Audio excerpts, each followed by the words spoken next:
dia, alunos do nono ano. Bom dia, Sebac. Hoje são 26 de março e vamos para a nossa aula de língua portuguesa. Nosso assunto que iremos tratar será sobre orações subordinadas substantivas.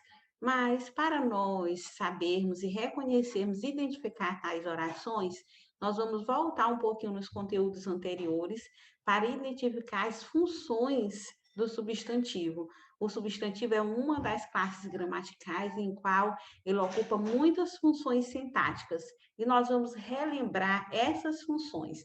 Depois de relembrando as funções do substantivo, aí sim nós vamos começar a estudar a classificação das orações subordinadas substantivas.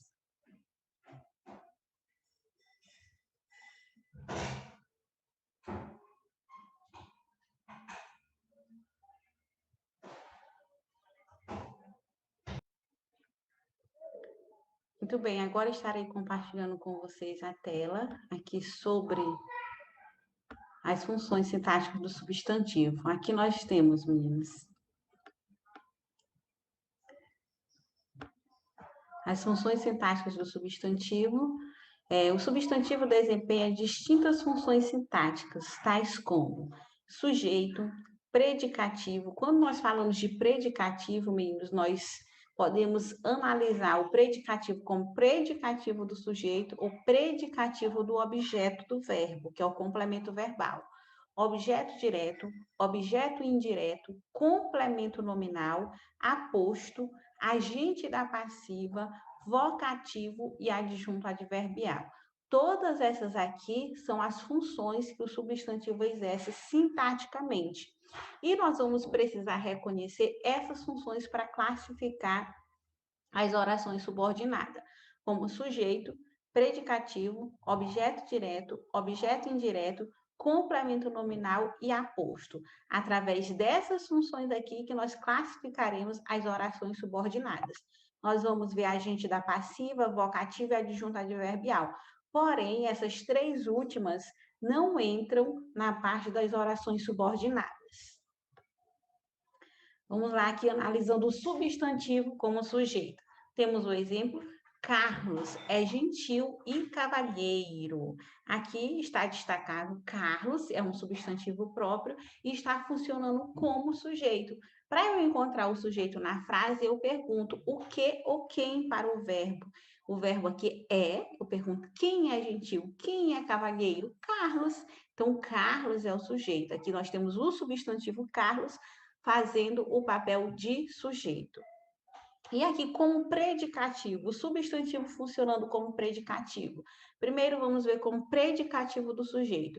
Eu sou estudante. Olha só, a palavra estudante é um substantivo, só que aqui nesta frase, ele está vindo como uma qualidade para o sujeito, que no caso aqui, eu. Tá? O sujeito da oração, eu, e a palavra estudante como predicativo. O predicativo é exatamente isso, a qualidade, tá? A qualidade do sujeito.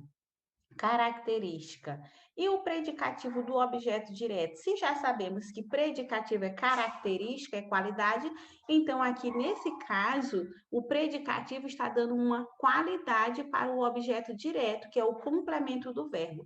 Elegeram-no representante. A palavra representante é um substantivo e aqui está funcionando como predicativo. Está dando uma qualidade para o complemento do verbo, que é o objeto direto. No caso aqui, o objeto direto dessa frase é no. Elegeram-no representante. Próxima. Aqui nós temos o predicativo do objeto indireto. O objeto indireto também é o complemento verbal, só que ele está ligado ao verbo por uma preposição. Aqui, ó, chamaram-lhe de amigo. Li, aqui é o objeto indireto. O objeto indireto, os pronomes li, pronome pessoal do caso oblíquo, funciona como objeto indireto do verbo chegaram. E a palavra amigo, que é um substantivo, está dando aqui qualidade para esse objeto indireto. Agora, o substantivo funcionando como objeto direto. Lemos as notícias. Aqui nós temos o verbo ler, Quem ler, lê alguma coisa, no caso aqui, as notícias. A palavra notícias é um substantivo. E esse substantivo aqui está funcionando como complemento do verbo lemos, um objeto direto. Por que que é um objeto direto? Porque esse complemento está ligado diretamente ao verbo. Você pode me perguntar, professora, e o as? Não está separando notícia? Só que esse as aqui, meninos, é um artigo. Só é indireto se o complemento for ligado por meio de uma preposição. E o que nós temos aqui é um artigo. Agora vamos ver o substantivo funcionando como objeto indireto. Precisamos de união. Aqui nós temos o verbo precisar. Quem precisa, precisa de alguém, precisa de algo. E aqui o complemento desse verbo é de união. A palavra união é um substantivo e está completando o sentido do verbo. Então, união está funcionando como objeto indireto. Por que que é um objeto indireto? Porque ele está sendo ligado ao verbo por meio de uma preposição. Olha aqui a preposição de união, está ligando. Essa aqui é um macete, uma dica para você diferenciar quando que é objeto direto e quando que é objeto indireto. Objeto direto, o complemento está ligado diretamente ao verbo, e o objeto indireto, ele está ligado através de uma preposição. Agora vamos ver o substantivo como complemento nominal. Tenho necessidade de atenção. Tenho necessidade. Quem tem necessidade necessita de algo, necessita de alguém. No caso aqui da nossa oração, é atenção.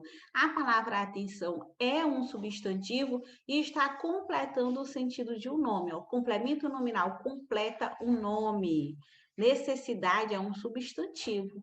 Então, aqui é um pouco parecido com o complemento nominal de objeto indireto, porque ele também é ligado por uma preposição, no caso aqui a preposição de.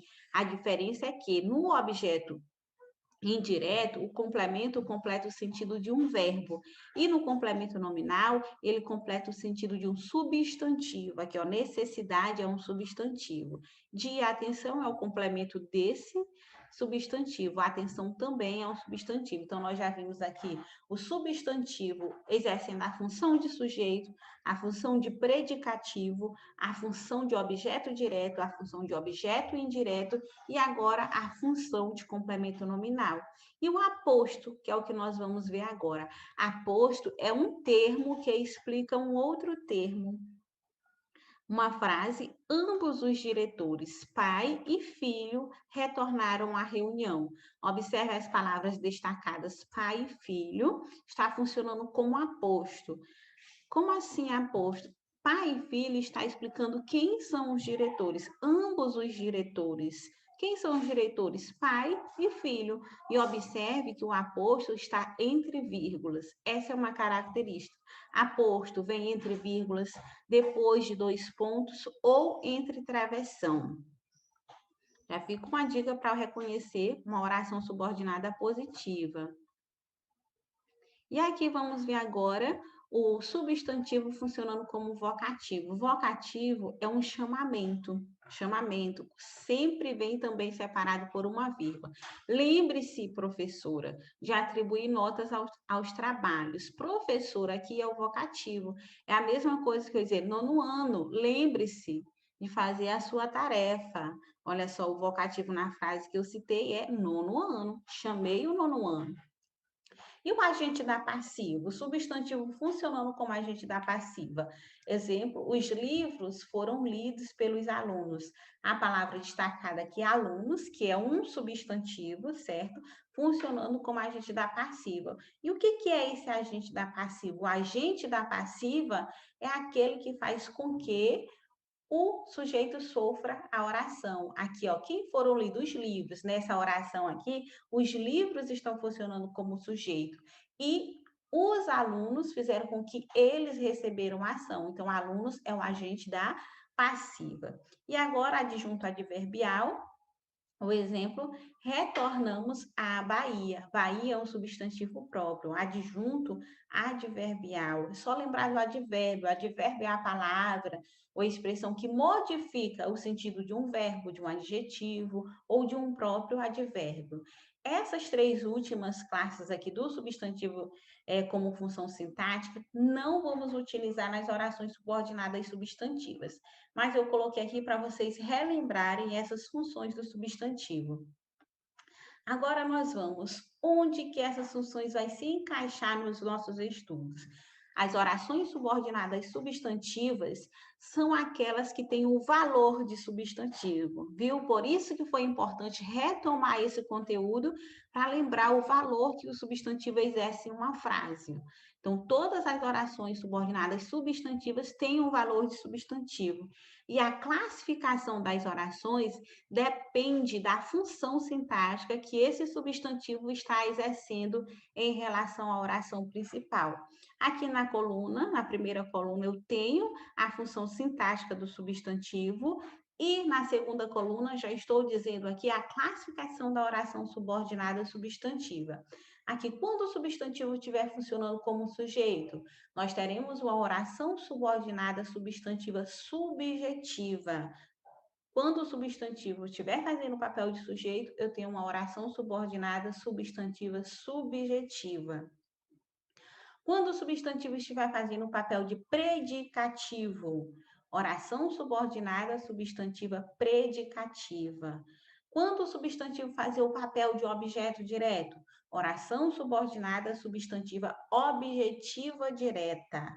Quando ele fazer o papel de objeto indireto, oração subordinada substantiva objetiva indireta. E complemento nominal. Quando o substantivo fazer o papel do complemento nominal, oração subordinada substantiva completiva nominal. Quando o substantivo fazer o papel de aposto, oração subordinada substantiva apositiva.